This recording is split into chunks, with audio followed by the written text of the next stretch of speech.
ನಮಸ್ತೆ, ನನ್ನ ಹೆಸರು ನಾಗಮಣಿ ಅಂತ. ನಾನು ಇಲ್ಲಿ ಬಸವನಗುಡಿಯಿಂದ ಬಂದಿದ್ದೀನಿ. ನಾನು ವಿಸ್ಟಾರ್ ಕಂಪ್ನಿ ಸೇರ್ಕೊಂಡು ಇನ್ನೊಂದು 6 ಮಂತ್ ಆಯಿತು ಸ್ನೇಹಿತರೆ. ನಮ್ಮ ಕಂಪ್ನಿ ಹೆಡ್ ಆಫೀಸ್ ಚಿಕ್ಕಮಗಳೂರು. ನಮ್ಮ ಕಂಪ್ನಿ MD ಸರ್ ಹೆಸರು ಅಪ್ಸರ್ ಹಿಂದೂಸ್ತಾನಿ ಅಂತ ಹೇಳಿ. ನಮ್ಮದು ಹೆಡ್ ಆಫೀಸು ಚಿಕ್ಕಮಗಳೂರಲ್ಲಿದೆ, ಗೌರಿ ಕಾಲುವೆ ಪಕ್ಕ ಹತ್ರ ಇರುತ್ತೆ. ನಮ್ಮದು ಓನ್ ಮ್ಯಾನುಫ್ಯಾಕ್ಚರಿಂಗ್ ನಡೆಯುತ್ತೆ. ಜೈಪುರಲ್ಲಿ ಓನ್ ಮ್ಯಾನುಫ್ಯಾಕ್ಚರಿಂಗ್ ನಡೆಯುತ್ತೆ. ನೋಡಿ, ಹೇಗೆ ಗ್ಲೌಸು ಮಾಸ್ಕ್ ಎಲ್ಲ ಹಾಕೊಂಡು ಔಷಧಿಗಳನ್ನು ತಯಾರು ಮಾಡ್ತಿದ್ದಾರೆ ಅಂತೇಳಿ. ಇದು ಜೈಪುರದಲ್ಲಿ ನಮ್ಮದೇ ಓನ್ ಮ್ಯಾನುಫ್ಯಾಕ್ಚರಿಂಗ್ ನಡೆಸ್ತಾ ಇದ್ದಾರೆ. ಜೊತೆಗೆ ಡಾಕ್ಟರ್ ಸುಗ್ರೀವಾಲ್ ಅಂತ ಹೇಳಿ ಸೈಕ್ಯಾಟಿಸ್ಟು, ಅವರ ಸಮ್ಮುಖದಲ್ಲಿ ಯಾವ್ಯಾವ ಕಾಯಿಲೆಗೆ ಏನೇನು ಔಷಧಿಗಳನ್ನು ಯಾವ್ಯಾವ ಪದಾರ್ಥಗಳನ್ನು ಆಯುರ್ವೇದಿಕ್ಗಳನ್ನು ಹಾಕಿ ತಯಾರು ಮಾಡಬೇಕೆಂದು ಡಾಕ್ಟ್ರ್ ಸಮ್ಮುಖದಲ್ಲೇ ತಯಾರು ಮಾಡ್ತಾ ಇದ್ದಾರೆ. ಇದೊಂದು 2 ವಿಷಯ. ಮತ್ತು ಜೊತೆಗೆ ನಮ್ಮದಲ್ಲಿ ಎಲ್ಲದಕ್ಕೂ ಲೀಗಲ್ ಡಾಕ್ಯುಮೆಂಟ್ಸ್ ಇದೆ ಮತ್ತು ಪ್ರಾಡಕ್ಟ್ ಸರ್ಟಿಫಿಕೇಟ್ ಇದೆ. ನಮ್ಮದಲ್ಲಿ ಯಾವುದೇ ಕೆಮಿಕಲ್ಸ್ ಇಲ್ಲ ಅಂತ ಹೇಳಿ ಐಸ್ ಪ್ರೀಮಿಯರ್ ಸರ್ಟಿಫಿಕೇಟನ್ನು ತೊಗೊಂಡಿದೆ. ಎಲ್ಲ ಈಗ 200 ಕಂಪ್ನಿ ಇದೆ ನಮ್ಮದು ಇದರಲ್ಲಿ. ಆದರೆ ಎಲ್ಲ ಕಂಪ್ನಿಗೂ ಐಸ್ ಪ್ರೀಮಿಯರ್ ಸರ್ಟಿಫಿಕೇಟ್ ತೊಗೊಳ್ಳೋಲ್ಲ. ಯಾಕೆಂದರೆ ಇದು ಆಹಾರ ಸಂಶೋಧನೆ ಇಲಾಖೆಯಲ್ಲಿ ನಮ್ಮದಲ್ಲಿ ಯಾವುದೇ ಕೆಮಿಕಲ್ಸ್ ಇಲ್ಲ ಅಂತ ಹೇಳಿ ಐಸ್ ಪ್ರೀಮಿಯರ್ ಸರ್ಟಿಫಿಕೇಟನ್ನು ಇಟ್ಕೊಂಡಿದೆ. ನೆಕ್ಸ್ಟ್, ನಮ್ಮ ದೇಹಕ್ಕೆ ದಿನನಿತ್ಯ 7 ಪೋಷಕಾಂಶಗಳು ಬೇಕು. 70% ನೀರು ಬೇಕು, 30% ಪೋಷಕಾಂಶಗಳು ಬೇಕು. ಅದು ಯಾವುದಪ್ಪ ಅಂದರೆ carbohydrates, water, fat, vitamins, protein, mineral, fibre. ಈಗ ನಾವೇನು ಮಾಡ್ತಿದ್ದೀವಿ ಅಂದರೆ ದಿನನಿತ್ಯ 7 ಪೋಷಕಾಂಶಗಳನ್ನು ಯಾರೂ ತೊಗೋತಾ ಇಲ್ಲ. ರಿಜಿಸ್ಟರ್ಡ್ ಆಗಿಂದ ಏನು 70% ನೀರು ಕುಡೀರಿ, 30% ಪೋಷಕಾಂಶಗಳನ್ನ ತಗೊಳ್ಳಿ ಅಂತ ಹೇಳ್ತಿದ್ದೀವಿ. ಆದರೆ ಇವತ್ತು 70% ಯಾರು ನೀರು ಕುಡಿತಾ ಇಲ್ಲ. ಯಾಕಂದರೆ 70% ಊಟ ಮಾಡ್ತಿದ್ದೀವಿ, ಇವತ್ತು 30% ಅಷ್ಟು ನೀರು ಕುಡಿತಾ ಇಲ್ಲ. ಆಮೇಲೆ ನಾವು ತಿಂತಾ ಇರೋ ಫುಡ್ಗಳೆಲ್ಲ ಕೆಮಿಕಲ್ಸ್. ಇವತ್ತು ನೀವು ಏನೇ ಸೊಪ್ಪು ತರಕಾರಿ ತಿಂತಿದ್ದೀವಿ ಅಂದರೂ ಅದನ್ನೆಲ್ಲ ರಾಸಾಯನಿಕ ಗೊಬ್ಬರ ಹಾಕಿ ಬೆಳೆಯೋದ್ರಿಂದ ಏನಾಗ್ತಿದೆ, ಕೆಮಿಕಲ್ಸ್. ಅದೆಲ್ಲ ಏನಾಗ್ತಿದೆ, ಮನುಷ್ಯನ ಆರೋಗ್ಯನ ಹಾಳು ಮಾಡ್ತಿದೆ. ಈ ದಿನನಿತ್ಯ ಯಾರು 7 ಪೋಷಕಾಂಶಗಳು ತಗೋತಾರ ಅವರು ಆರೋಗ್ಯವಾಗಿ ಇರ್ಬೋದು. ಏನೇ ಹೇಳ್ತಾರಲ್ಲ, ಊಟ ಬಲ್ಲವನಿಗೆ ರೋಗ ಇಲ್ಲ, ಮಾತು ಬಲ್ಲವನಿಗೆ ಜಗಳವಿಲ್ಲ ಅಂತ 7 ಪೋಷಕಾಂಶಗಳನ್ನು ಯಾರು ತಗೋತಾರೋ ಅವರಿಗೆ ಯಾವುದೇ ಕಾಯಿಲೆಗಳು ಬರುವುದಿಲ್ಲ. ಮತ್ತು ಹಿಂದಿನ ಕಾಲದಲ್ಲಿ ಜೀವನ ಶೈಲಿ ಹೇಗಿತ್ತು ಮತ್ತು ಈಗಿನ ಕಾಲದಲ್ಲಿ ಜೀವನ ಶೈಲಿ ಹೇಗಿದೆ ಅಂದರೆ, ಹಿಂದಿನ ಕಾಲದಲ್ಲಿ ಮನೆಯಲ್ಲಿ ಮಕ್ಕಳುಗಳು ಹುಡ್ತಾ ಇದ್ರು, ಮನೆಯಲ್ಲೇ ಸಾಯ್ತಾ ಇದ್ರು, ಯೋಗಾಸನ ಮಾಡ್ತಿದ್ರು. ತಾವೇ ಶುದ್ಧವಾಗಿ ಬೆಳೆದಂಥ ಕೊಟ್ಟಿಗೆ ಗೊಬ್ಬರಗಳನ್ನು ಹಾಕಿ ಬೆಳೆದಂಥ ಸೊಪ್ಪು ತರಕಾರಿ ಅಲ್ಲೇ ಕಿತ್ಕೊಂಡು ಬಂದು ಬಳಕೆ ಮಾಡ್ತಿದ್ರು ಹೆಚ್ಚು. ಆಮೇಲೆ ಕೂಡು ಕುಟುಂಬ, ಒಂದು ಅವಿಭಕ್ತ ಕುಟುಂಬ ಇರ್ತಿತ್ತು ಅಲ್ವಾ. ಇವತ್ತು ಒಂದು ಬೆಳಗ್ಗೆ ಎದ್ದೆ ಒಬ್ಬ ರೈತ ಬೆಳಗ್ಗೆ ಎದ್ದು ಒಂದು ಮುದ್ದೆ ತಿಂದರೆ ಸಂಜೆ ಗಂಟ ಶಕ್ತಿ ಇರ್ತಿತ್ತು ಅವನಿಗೆ. ಸಂಜೆ ತನಕ ಗದ್ದೆ ಕೆಲಸ ಮಾಡಿ ಬರ್ತಿದ್ರು. ಆಮೇಲೆ ಒಬ್ಬ ಸೂರ್ಯ ಎತ್ತಿಕೊಂಡು ಮನೇಲಿ ಏನೇ ಕಾಯಿಲೆ ಇದ್ದು ನಾರಿ ಬಿಡತದ ಮೂಲಕ ಕಾಯಿಲೆಗಳು ಏನು ಅಂತ ಕಂಡುಹಿಡಿತಿದ್ರು. ಅವರೆಲ್ಲ ಏನಾರು MBBS ಮಾಡಿಲ್ಲ, ಏನಿಲ್ಲ. ಮನೆ ಎಷ್ಟು 10, ನಮ್ಮ ಅಜ್ಜಿ ಅವರ ತಾಯಿನೂ ಅಷ್ಟೇ 10 ಮಕ್ಕಳು ನೆಟ್ಟಿದ್ದಾರೆ. 10 ಜನ ಮಕ್ಕಳು ಮನೇಲೇ ಹೆರಿಗೆ ಆಗಿದೆ. ಯಾವ ಹಾಸ್ಪಿಟ್ಲು ಏನೂ ಇಲ್ಲ. ಆದರೆ ಇವತ್ತೇನಾಗ್ತಿದೆ ಅಂದರೆ, ಮಕ್ಕಳು ಇವಾಗ ಒಂದು ಹೆಣ್ಣು ಗರ್ಭಿಣಿ ಆದ್ಲು ಅಂದರೆ, ಅವಳು ಕನ್ಸೀವ್ ಆಯಿತು ಅಂದರೆ ಸಾಕು, ತಕ್ಷಣ ಹಾಸ್ಪಿಟ್ಲಲ್ಲಿ ನಿಂತಿರ್ತಾರೆ. ಆ ಟೆಸ್ಟ್, ಈ ಸ್ಕ್ಯಾನಿಂಗ್ ಹೊರ್ಕೊಂಡು ಹೇಳಿ ಮತ್ತೆ ಮಾಡ್ತಿರ್ತಾರೆ. ಮತ್ತೆ ಅವ್ರು ಮಗು ಹೆರಿಗೆ ಆಗೋ ತನಕನೂ ಅವ್ರು ಹಾಸ್ಪಿಟ್ಲಿಗೆ ಅಡ್ಮಿಟ್ ಆಗಿರ್ತಾರೆ. ಜೊತೆಗೆ ಜಂಕ್ ಫುಡ್ಗಳು ಇವತ್ತೇನಾಗ್ತಿದೆ ಅಂದರೆ, ಶುದ್ಧವಾದ ತರಕಾರಿಗಳ ಜೊತೆ ಅಂದರೆ ಈ ಪಿಜ್ಜಾ, ಬರ್ಗರ್ ಇವುಗಳನ್ನೆಲ್ಲ ಜಾಸ್ತಿ ಮನುಷ್ಯರು ಸ್ನ್ಯಾಕ್ಸ್ ಟೈಮ್ ಅಂತ ಹೇಳಿ ಅದಕ್ಕೆ ರೂಢಿ ಮಾಡ್ಕೊಬಿಟ್ಟಿದ್ದಾರೆ. ಮತ್ತು ಮಾತ್ರೆ, ಇವತ್ತು ಯಾವುದೇ ಮನೆಗೆ ಕೇಳಿ ಒಂದು ಇಡೀ ಸಾಸಿವೆ, ಆಗ ಸಾವಿರ ಸಾಸಿವೆ ತಗೊಂಬ ಅಂತ ಹೇಳ್ತಿದ್ರು. ಆದರೆ ಇವತ್ತು ಏನು ಮಾಡ್ತಿದ್ರು ಅಂದರೆ, ಮಾತ್ರೆ ಇದೆ ಮನೇಲಿ ಸಾಸಿವೆ, ಯಾರ ಮನೆಗೆ ನೋಡಿದ್ರು ಒಂದೊಂದು ಡಬ್ಬಿ ಮಾತ್ರೆ ಇರುತ್ತೆ. ಏನಂದರೆ ಈಗ ನಾವುಗಳೇ ಡಾಕ್ಟರ್ ಆಗ್ತಿದ್ವಿ ಅಂತ, ಏನೋ ಬಂದರೆ ಈಗ ಸಪ್ರೇಟ್ ಕೋಲ್ಡ್ ಬಂದರೆ ವಾಪಸ್ ಟ್ಯಾಬ್ಲೆಟು ಅಂತ ನಾವೇ ಡಾಕ್ಟರ್ಗೆ ನಾವೇ ವಚ್ಚಿ ಮೆಡಿಕಲ್ಗೆ ಮಾತ್ರೆಗಳು ತರ್ತೀವಿ, ತಿಂತಿದ್ವಿ. ಆದರೆ ಆಗ ಏನಾಗ್ತಿತ್ತು, ಹಿಂದಿನ ಕಾಲದಲ್ಲಿ ಏನು ಮಾಡ್ತಿದ್ರು ಅಂದರೆ, ನಾವು ನೆಗಡಿ ತಲೆನೋವು ಇದಾದರೆ ಕಷಾಯ ಮಾಡ್ಕೊಂಡು ಕುಡಿತಾ ಇದ್ರು. ಆದರೆ ಇವತ್ತು ಏನಾಗ್ತಿದೆ ಅಂದರೆ, ಕಷಾಯ ಮಾಡ್ಕೊಳ್ಳೋಷ್ಟು ಟೈಮು ನಮ್ಗಳಿಗಿಲ್ಲ. ಏನು ಮಾಡ್ತೀವಿ, ಏನೋ ಬೇಗ ಹೋಗಿ ಸಿಗುತ್ತೆ, ಮಾತ್ರೆ ತರ್ತೀವಿ, ನುಗ್ತೀವಿ, ಕಾಯಿಲೆಗಳನ್ನ ವಾಸಿ ಮಾಡ್ಕೊತೀವಿ. ಇದರಿಂದ ಕೂಡ ಮನುಷ್ಯನಿಗೆ ಈ ಇಂಗ್ಲೀಷ್ ಮೆಡಿಷನ್, ಈಗ ನಾವು ಹೋಗಿ ಮೆಡಿಕಲಲ್ಲಿ ಏನು ತಗೊಂಡು ತಿಂತಿದ್ವಿ, ಅದು ಏನು ರಿಲೀಫ್ ಕೊಡುತ್ತೆ ಅಂತ ಒಳಗೆ ಏನು ಮಾಡುತ್ತೆ. ಈಗ ಒಂದು ಎಕ್ಸಾಂಪಲ್ಗೆ ಅಂದರೆ, ಈಗ BP ಶುಗರ್ ಮಾತ್ರೆ ತೊಗೊಳ್ಳಿ, ಈಗ ಯಾವ ಡಾಕ್ಟ್ರು ಕಮ್ಮಿ ಮಾಡ್ತೀನಿ ಅಂತ ಹೇಳೋಲ್ಲ. ಏನು ಮಾಡ್ತಾರೆ ಅಂದರೆ, ಒಂದು ಏಜ್ ಡೌನ್ ಆಗಿದ್ದರೆ ಕಡಿಮೆ MG ಮಾಡ್ತಾರೆ, ಹೆಚ್ಚಾಗಿದ್ದರೆ ಹೆಚ್ಚು MG ಮಾಡ್ತಾರೆ ಅಂತ ಲೈಫ್ ಲಾಂಗ್ ಮಾತ್ರೆ ಬದುಕಿರೋದು ಮಾತ್ರೆ ನುಗ್ಗಿ ಅಂತ ಹೇಳ್ತಾರೆ. ಆದರೆ ಈ ನಮ್ಮ ಯಾವುದೇ ಇದು ಮಾಡ್ತಿಲ್ಲ. ಅದು ಏನಾಗುತ್ತೆ ಅಂದರೆ, ಮೇನ್ ರಿಲೀಫ್ ಕೊಡುತ್ತೆ ಅಂತ ಒಳಗಡೆ ಈ BP ಶುಗರ್ ಮಾತ್ರ ಲೈಫ್ ಲಾಂಗ್ ನುಂಗೋದ್ರಿಂದ ಒಳಗಡೆ ಏನಾಗುತ್ತೆ ಅಂದರೆ, ಲಿವರ್, ಕಿಡ್ನಿ ಇವನ್ನೆಲ್ಲ ಡ್ಯಾಮೇಜ್ ಮಾಡುತ್ತೆ. ಇದು ಕೂಡ ಹೆಚ್ಚು ಅಪಾಯಕಾರಿ. ಅದಕ್ಕೋಸ್ಕರ ಮತ್ತೆ ಇನ್ನು ದೇವರು ಮಾಡಿರೋ ಫುಡ್ಡು, ದೇವರು ಕೊಟ್ಟಂಥ ಆಹಾರ ಮತ್ತು ಮನುಷ್ಯರು ಮಾಡ್ಕೊಂಡಿರೋ ಆಹಾರ. ದೇವರು ಏನು ಕೊಟ್ಟಿದ್ದಾರೆ ಅಂದರೆ, ಸೊಪ್ಪು, ತರಕಾರಿ, ಹಣ್ಣು, ಹಾಲಿನ ಉತ್ಪನ್ನಗಳು, ಮೀನು, ಮೊಟ್ಟೆ, ಇವೆಲ್ಲ ದೇವರು ತಯಾರು ಮಾಡಿಸಿರೋಂಥ ಆಹಾರ. ಆದರೆ ಈಗ ಮನುಷ್ಯ ಏನು ತಯಾರು ಮಾಡ್ಕೊಂಡಿದ್ದಾರೆ ಅಂದರೆ, ಪಿಜ್ಜಾ, ಬರ್ಗರ್, ಜ್ಯೂಸು, ಈ ಥರ ಸ್ನ್ಯಾಕ್ಸ್ಗಳೆಲ್ಲ ಇನ್ಕ್ಲೂಡ್ ಮಾಡಿರೋದು. ಇವೆಲ್ಲ ಮೈದಾ, ಸಕ್ಕರೆಯಿಂದ ಮಾಡಿರೋದ್ರಿಂದ ಅತಿ ಹೆಚ್ಚು ಇದು ಮನುಷ್ಯನಿಗೆ. ಈಗ ಹೆಣ್ಮಕ್ಳು ಬೇಗ ಋತುಮತಿ ಆಗ್ತಿದ್ರಲ್ಲ, 6-7 ವರ್ಷಕ್ಕೆಲ್ಲ ಋತುಮತಿ ಆಗ್ತಿರೋದು ಅವ್ರು ಹೆಚ್ಚು ಮೈದಾ, ಈ ಜಂಕ್ ಫುಡ್ಗಳಿಗೆ ಅಡಿಕ್ಟ್ ಆಗಿರೋದ್ರಿಂದ ಇವತ್ತು ಹೆಣ್ಮಕ್ಳು ಬೇಗ ಋತುಮತಿ ಆಗ್ತಿದ್ರೆ ಇದಕ್ಕೆಲ್ಲ ಕಾರಣ ನಮ್ಮ ಸ್ನ್ಯಾಕ್ಸು ಅಂದರೆ ಈಗಿನ ಕಾಲದ ಫುಡ್ಗಳು. ನೆಕ್ಸ್ಟು ಹಿಂದಿನ ಕಾಲದಲ್ಲಿ ಕುಕ್ಕಿಂಗ್ ವಿಧಾನ ಅಂದರೆ ಅಡುಗೆ ವಿಧಾನ ಹೇಗಿತ್ತು, ಈಗಿನ ಕಾಲದಲ್ಲಿ ಅಡುಗೆ ವಿಧಾನ ಮತ್ತು ಜೀವನ ಶೈಲಿ ಹೇಗಿತ್ತು ಅಂತ. ಹಿಂದಿನ ಕಾಲದಲ್ಲಿ ಏನು ಮಾಡ್ತಿದ್ರು, ಒಲೆಯಲ್ಲಿ ಸೌದೆ ಒಲೆಯಲ್ಲಿ ಅಡುಗೆ ಮಾಡ್ತಾಯಿದ್ರು, ಮಡಕೆ ಕುಡಿಕೆಗಳನ್ನು ಬಳಸ್ತಿದ್ರು, ಹೆಚ್ಚು ಆರೋಗ್ಯಕರವಾಗ್ತಿತ್ತು. ಆದರೆ ಈಗ ಏನು ಮಾಡ್ತಿದ್ರು ಅಂದರೆ ನಾನ್ ಸ್ಟಿಕ್ ತವ ಅಂತ ತಗೊತಿದ್ರು. ನಾನ್ ಸ್ಟಿಕ್ ತವ ಏನಾಗುತ್ತೆ ಅಂದರೆ ಅದು ಯೂಸ್ ಮಾಡ್ತಾ ಅಲ್ಲಿ ಏರ್ ಎಳೆದೋಗುತ್ತಲ್ಲ, ಅದು ಊಟದ ಮೂಲಕ ಸೇರ್ಕೊಳ್ಳುತ್ತೆ. ಇದೇನಾಗ್ತಿದೆ ಅಂದರೆ ಮನುಷ್ಯನಿಗೆ ಕ್ಯಾನ್ಸರ್. ಇವಾಗ ನಮ್ಮ ಭಾರತ ದೇಶದ ನಂಬರ್ 1 ಸ್ಥಾನದಲ್ಲಿ ಕ್ಯಾನ್ಸರ್ ಇದೆ ಅಂದರೆ ನಾವು ಯೂಸ್ ಮಾಡ್ತಿದ್ದೀವಿ ನಾನ್ ಸ್ಟಿಕ್ ತವಗಳು. ಇದು ನಮ್ಮ ಮನುಷ್ಯನಿಗೆ ಆರೋಗ್ಯಕ್ಕೆ ಹಾನಿಕಾರಕ. ಮತ್ತು ಎಲ್ಲರೂ ಒಟ್ಟಿಗೆ ಕುತ್ಕೊಂಡು ಬಾಳೆ ಎಲೆದಲ್ಲಿ ಹೆಚ್ಚು ಸೊಪ್ಪು ತರಕಾರಿಗಳನ್ನ ಬಳಸ್ತಾ ಇದ್ರು, ಕಾಳು ಕಡ್ಡಿಗಳನ್ನು ಬಳಸ್ತಾ ಇದ್ರು ಹಿಂದಿನ ಕಾಲದಲ್ಲಿ. ಆದರೆ ಈಗ ಏನು ಮಾಡ್ತಿದ್ದೀವಿ ಅಂದರೆ ಜಂಕ್ ಫುಡ್ಗಳಿಗೆ ಅಡಿಕ್ಟ್ ಆಗಿರೋದ್ರಿಂದ ಮನುಷ್ಯನಿಗೆ ಕಾಯಿಲೆಗಳು ಹೆಚ್ಚು ಬರ್ತಾ ಇದೆ. ಮತ್ತು ಹಿಂದಿನ ಕಾಲದಲ್ಲಿ ಕೃಷಿ ವಿಧಾನ ಹೇಗಿತ್ತು, ಹಿಂದಿನ ಕಾಲದಲ್ಲಿ ಏನಾಗ್ತಿತ್ತು ಅಂದರೆ ಕೊಟ್ಟಿಗೆ ಗೊಬ್ಬರಗಳನ್ನು ಬಳಸ್ತಿದ್ರು, ನೇಗಿಲುಗಳನ್ನು ಉಳು ಮಾಡ್ತಿದ್ರು. ಈಗ ಏನಾಗಿದೆ, ತಂತ್ರಜ್ಞಾನಗಳು ಹೆಚ್ಚಾಗೋಗಿದೆ, ಮಿಷಿನ್ಗಳು ಬಂದಿದೆ. ಆಮೇಲೆ ಕೆಮಿಕಲ್ಸ್, ರಾಸಾಯನಿಕ ಗೊಬ್ಬರಗಳನ್ನು ಬಳಸೋದ್ರಿಂದ ಏನಾಗ್ತಿದೆ, ನಾವು ತಿಂತಾರೋ ಫುಡ್ ತರಕಾರಿಗಳು ಏನಂತ ವಿಧಾನವಾಗಿ ವಿಷ ಆ ಸೊಪ್ಪು ತರಕಾರಿಗಳ ಸೇರೋದು ನಮ್ಮ ದೇಹಕ್ಕೆ ಸೇರೋದ್ರಿಂದ ಸ್ಲೋ ಪಾಯ್ಸನ್ ಆಗಿ ಕೆಲಸ ಮಾಡ್ತಿದೆ. ಮತ್ತು ಹಿಂದಿನ ಕಾಲದಲ್ಲಿ ಗಾಳಿ ಮತ್ತು ನೀರು ಮತ್ತು ರೇಡಿಯೇಷನ್ ಹೇಗಿತ್ತು, ಈಗಿನ ಕಾಲದಲ್ಲಿ ಹೇಗಿದೆ ಅಂತ. ಹಿಂದಿನ ಕಾಲದಲ್ಲಿ ಗಾಳಿ ಪರಿಶುದ್ಧವಾಗಿ ಸಿಗ್ತಾ ಇತ್ತು, ಗಿಡ ಮರಗಳೆಲ್ಲ ಇರ್ತಿತ್ತು, ಶುದ್ಧವಾದ ಗಾಳಿ ಸಿಗ್ತಾ ಇತ್ತು. ಮತ್ತು ಶುದ್ಧವಾದ ನೀರು ಅಂತಂದರೆ ಈಗ ಏನು ಮಾಡ್ತೀವಿ ನಾವು, ಕೆರೆ ಹೊಳೆಗಳು ಮತ್ತು ಕೈಗೆ ಅಲ್ಲಾಡಿಸ್ಬಿಟ್ಟು ನೀರು ಕುಡಿತಾ ಇದ್ವಿ ಹಿಂದಿನ ಕಾಲದಲ್ಲಿ. ಅದು ನೀರು ಕುಡಿಯೋಕ್ಕಾಗತ್ತಾ? ಮತ್ತು ರೇಡಿಯೇಷನ್. ಆಗ ಹಿಂದಿನ ಕಾಲದಲ್ಲಿ ಅಂದರೆ ಒಂದು ಮನೆಗೆ ಒಂದೇ ಫೋನ್, ಲ್ಯಾಂಡ್ಲೈನ್ ಅಂತ ಇರ್ತಿದ್ದು, ಅದೇ 10 ಜನ 15 ಜನ ಒಂದೇ ಫೋನಲ್ಲಿ ಮಾತಾಡ್ತಾಯಿದ್ರು. ಆಮೇಲೆ ಏನಾದ್ರು ಸುದ್ದಿ ತಿಳಿಸ್ಬೇಕಂದ್ರೆ ಪೋಸ್ಟ್ ಮೂಲಕ ಪತ್ರ ಮೂಲಕ ತಿಳಿಸ್ತಿದ್ರು. ಒಂದು ಸಾವು ಸುದ್ದಿ ಅಂದರೆ ಒಂದು 5-6 ದಿನ ಅಂತಲೇ ಗೊತ್ತಾಗ್ತಿತ್ತು ಇವ್ರು ತೀರೋಗ್ತಾರೆ ಅಂತ. ಬೈಸಿಕಲಲ್ಲಿ ಹೋಗಿ ಮನೆಗೆ ಇಂಥವ್ರು ತೀರೋಗ್ತಾರೆ ಅಂತ ಹಿಂದಿನ ಕಾಲದಲ್ಲಿ ಈ ಥರ ಪದ್ಧತಿ ಇತ್ತು. ಆದರೆ ಈಗೇನಾಗ್ತಿದೆ ಅಂದರೆ ಶುದ್ಧವಾದ ಗಾಳಿ ಸಿಗ್ತಾಯಿಲ್ಲ. ಏನಕ್ಕೆ ಶುದ್ಧವಾದ ಗಾಳಿ ಸಿಗ್ತಾಯಿಲ್ಲ ಅಂದರೆ ಸುತ್ತಮುತ್ತ ಎಲ್ಲ ಮನೆಗಳಿದೆ, ಒಂದು ಮರಗಳು ಯಾವುದೂ ಇಲ್ಲ. ಜೊತೆಗೆ ಕಾರ್ಖಾನೆಗಳು ಹೆಚ್ಚಾಗೋಗಿದೆ. ಅದರಲ್ಲಿ ಬಿಡ್ತಾ ಇರೋ ಕೆಟ್ಟ ಗಾಳಿ ಇದೆಯಲ್ಲ, ಅದೆಲ್ಲ ನಮ್ಗೆ ಏನಾಗ್ತಿದೆ, ನಮ್ಮ ದೇಹಕ್ಕೆ ಸೇರ್ತಿದೆ. ಈಗ ಬೆಳಗ್ಗೆ ಎದ್ದು ನಾವು ಹೋದರೆ ಏನಾಗ್ತಿದೆ ಅಂದರೆ ಬೆಳಗ್ಗೆ ಸ್ನಾನ ಮಾಡ್ಕೊಂಡು ಹೋಗಿ ಸಂಜೆ ಬರೋಷ್ಟು ನಮ್ಮ ಕೈಗೆಲ್ಲ ತುಳು ಕಸ ಎಲ್ಲ ತುಂಬ್ಕೊಂಡಿರುತ್ತೆ. ಏನಕ್ಕೆ ಅಂದರೆ ಈ ಥರ ಕೆಟ್ಟ ಗಾಳಿಗಳು ಕಾರ್ಖಾನೆಗಳಿವೆ. ಒಂದಿಷ್ಟೆಲ್ಲ ಮನೇಲಿ ಬಿಡುತ್ತವೆ, ಜಾಗ ಇದ್ದರೆ ಸ್ವಲ್ಪ ಅಲ್ಲಿ ಬಿಲ್ಡಿಂಗ್ ಕಟ್ಟಿಸ್ಕೊಂಡು ಹೋಗ್ತಾರೆ, ಶುದ್ಧವಾದ ಗಾಳಿ ಸಿಗ್ತಾಯಿಲ್ಲ, ಇದಾಗ್ತಿದೆ. ಮತ್ತು ನೀರು ಇವತ್ತೇನಾಗ್ತಿದೆ, ನೀರು ಅಂತಂದರೆ ಖನಿಜ ಎಲ್ಲ ನೀರಿಗೆ ಪೇಪರು ಕಸ ಎಲ್ಲ ಆಗೋದ್ರಿಂದ ಶುದ್ಧವಾದ ನೀರು ಕೂಡ ಇವತ್ತು ಸಿಗ್ತಾ ಇಲ್ಲ. ರೇಡಿಯೇಷನು ಇವತ್ತು ಮನೆಯಲ್ಲಿ ಒಂದು 5 ಜನ ಇದ್ದೀವಿ, 5 ಜನರ ಹತ್ರ ಫೋನ್ ಇರ್ತಿದೆ. 5 ಜನರ ಫೋನ್, ಎಷ್ಟು ನೀವು ಫೋನ್ ಯೂಸ್ ಮಾಡ್ತಿದ್ದೀರಾ, ಮಕ್ಕಳು ದೊಡ್ಡವರು ಎಲ್ಲರೂ. ಅದು ಮತ್ತೆ ಏನಕ್ಕೆ ಅಂದರೆ ತಲೆಗೆ ಎಫೆಕ್ಟ್ ಆಗ್ತಿದೆ, ಮೈಂಡ್ ಪ್ರಾಬ್ಲಮ್ ಆಗ್ತಿದೆ, ಮಕ್ಕಳಿಗೆ ರೇಡಿಯೇಷನ್ ಪ್ರಾಬ್ಲಮ್ ಶುರುವಾಗ್ತಾ ಇದೆ. ನೆಕ್ಸ್ಟು ಹಿಂದಿನ ಕಾಲದಲ್ಲಿ ರೋಗ ಹೇಗಿತ್ತು, ಸಾಂಕ್ರಾಮಿಕ ರೋಗಗಳು. ಈಗಿನ ಕಾಲದಲ್ಲಿ ರೋಗಗಳು ಏನಿದೆ ಅಂತ ತಿಳ್ಕೊಂಡು, ಹಿಂದಿನ ಕಾಲದಲ್ಲಿ ಸೊಳ್ಳೆ ಮತ್ತು ಇಲ್ಲಿಂದ ಕಾಯಿಲೆಗಳು ಬರ್ತಿದೆ ಅಂತ ಹೇಳ್ತಿದ್ರು. ಅದು ಮಲೇರಿಯಾ, ದಿಪ್ತೀರಿಯಾ, ಸ್ಮಾಲ್ ಫಾಗು, ಚಿಕನ್ ಗುನ್ಯಾ, ಫ್ಲ್ಯಾಗು, ಈ ಥರ ಹಿಂದಿನ ಕಾಲದ್ದು. ಅದು ಏನೋ ಸೊಳ್ಳೆ ಇದರಿಂದ ಬರ್ತಿತ್ತು ಅಂತೇಳಿ ಏನಾರು ಆ ಥರ ಪ್ರಾಬ್ಲಮ್ ಆದರೆ ಶುಂಠಿ ಕಷಾಯ ಆ ಥರದ್ದೆಲ್ಲ ಮಾಡ್ಕೊಂಡು ಕುಡಿತಾ ಇದ್ವಿ.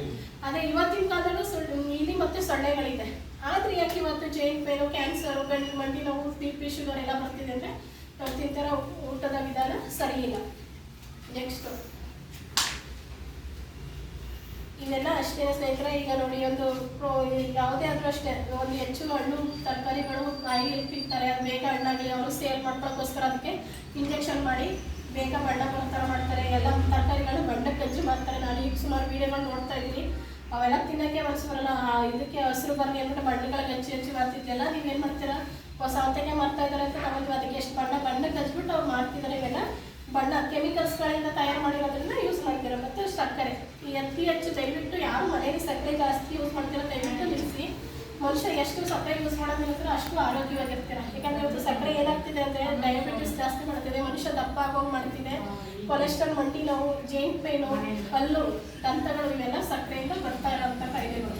ಮತ್ತು ನೋಡಿ, ಬೇಕ್ರಿಗಳಲ್ಲೂ ಅಷ್ಟೇ, ನೀವು ಏನೇನೋ ಕೇಕು ಅವೆಲ್ಲ ತರಿಸ್ಕೊತಿರಲ್ಲ, ಐಸ್ ಕ್ರೀಮು, ಕೇಕು ಎಲ್ಲ ಬಣ್ಣಗಳಿಂದ ಕಲರ್ ಅಂದರೆ ಕೆಮಿಕಲ್ಸು, ಅವೆಲ್ಲ ಬಣ್ಣ ಏನು ಹಾಕ್ಕೊಡ್ತಾರೆ. ನಾವು ಮೇಲೆ ಅಂದ ಚೆಂದ ನೋಡ್ಕೊತೀವಿ, ಆದರೆ ಅದರಲ್ಲಿ ಏನಾಗ್ತಿದೆ ಅಂದರೆ ಎಲ್ಲದಕ್ಕೂ ಬಣ್ಣಗಳನ್ನು ಮಿಕ್ಸ್ ಮಾಡ್ತಾ ಅವೆಲ್ಲ ಕೆಮಿಕಲ್ಸ್ಗಳಿಂದ ಕೂಡಿರೋದ್ರಿಂದ ಅದರಿಂದ ಕೂಡ ಮನುಷ್ಯನಿಗೆ ಆರೋಗ್ಯ ಹಾಳಾಗ್ತಾ ಇದೆ.